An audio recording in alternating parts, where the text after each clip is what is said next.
Hi, welcome to my JCC lab downstairs in building 2.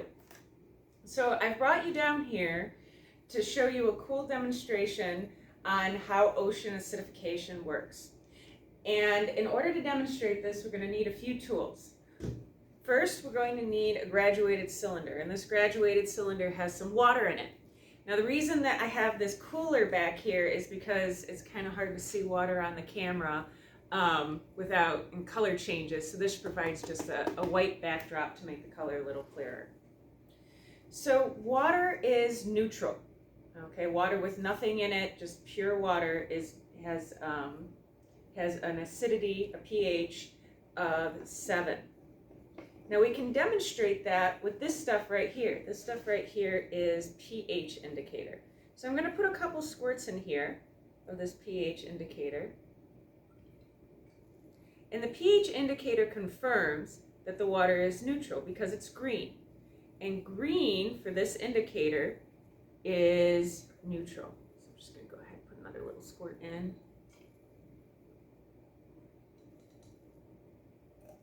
Excellent. I'm going to take my little stir rod, stir that up, just mix it really good. A little bit like a cooking class. All right. So now we have some green water. Not terribly exciting yet. Now, what's considerably more exciting is this stuff right here. This stuff right here is dry ice.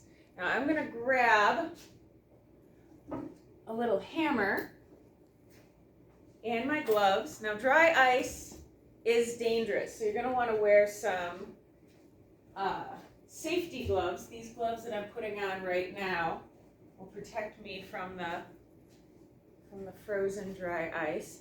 I'm just gonna bust this up a little bit. Now, in order to understand what's going on here, you need to understand a little bit about what dry ice is. And what dry ice really is frozen carbon dioxide. This is the stuff, like you've heard about, maybe you've read a little bit about Mars in the news. This is the stuff that the Martian ice caps are made out of. So I'm just going to go ahead and grab a little chunk, a couple of these little chunks in here.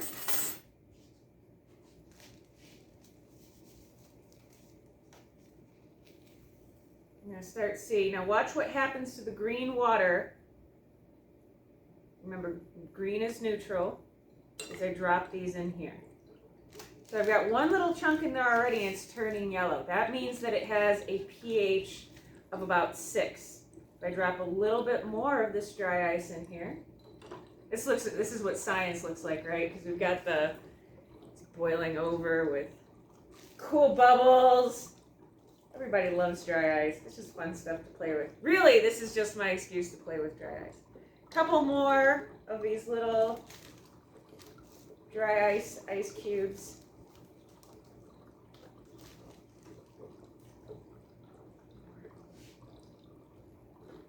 There we go. Excellent. Now that's some exciting. Now we're cooking, or really actually we're freezing. So we've got that. This is the science experiment. So now we see that the liquid is a cool kind of like Kool-Aid pink. That means it has a pH of about 4, which means that it's acidic. Now, why is it when I put carbon dioxide into water, it turns acidic? The answer to that is what happens to carbon dioxide when it becomes dissolved in water.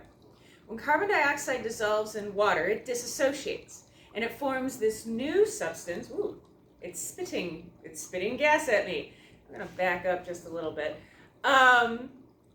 It forms this new substance called carbonic acid.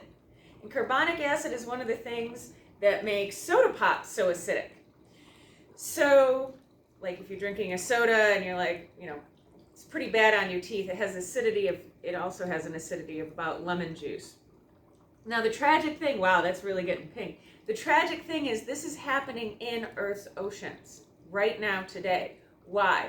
Because there's no real boundary between the hydrosphere, what we call all of Earth's water, and the atmosphere, okay, the envelope of gases around the Earth. they're constantly exchanging between each other. So if the amount of a gas goes up in the atmosphere, that means that the gas will also go up in the water as well. Okay, gases in the atmosphere become dissolved in ocean water, and if we raise, for example, carbon dioxide in the atmosphere, that's going to raise the concentration of carbon dioxide and subsequently carbonic acid in the ocean. So as we increase the CO2 in the atmosphere, we're also decreasing the pH of the oceans, causing an increase in acidity.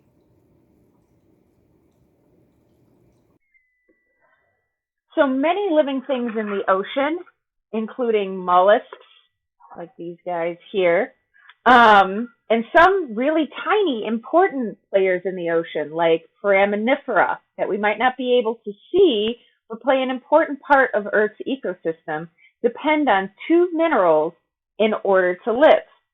They depend on calcite and aragonite. Now, in some ways, these are exactly the same mineral. They have exactly the same chemical formula, CaCO3. These are polymorphs of each other.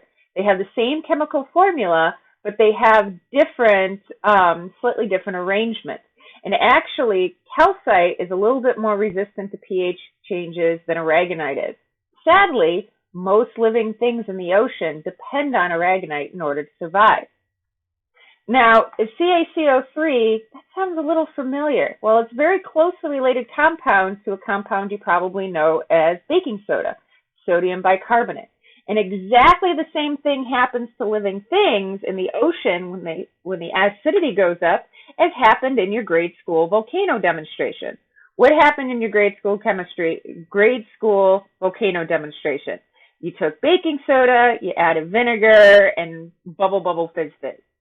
The same thing happens to shells. So I have a little bit of acid here. I'm going to put it on this aragonitic and calcitic shell, and we can see there's a bunch of bubbles forming. What's going on? So the acid is dissolving the calcium carbonate in the shell and releasing CO2, more CO2, which is kind of a feedback mechanism here, and turning it into basically water, CO2, and salt. So what ends up happening if we raise the acidity of the ocean is that many living things can either become dissolved in this newly acidic ocean water, maybe not this dramatically and this quickly, but pretty quickly, or even more likely, they can't form the shell in the same at the same rate because they need to be able to control their pH in order to make the shell form.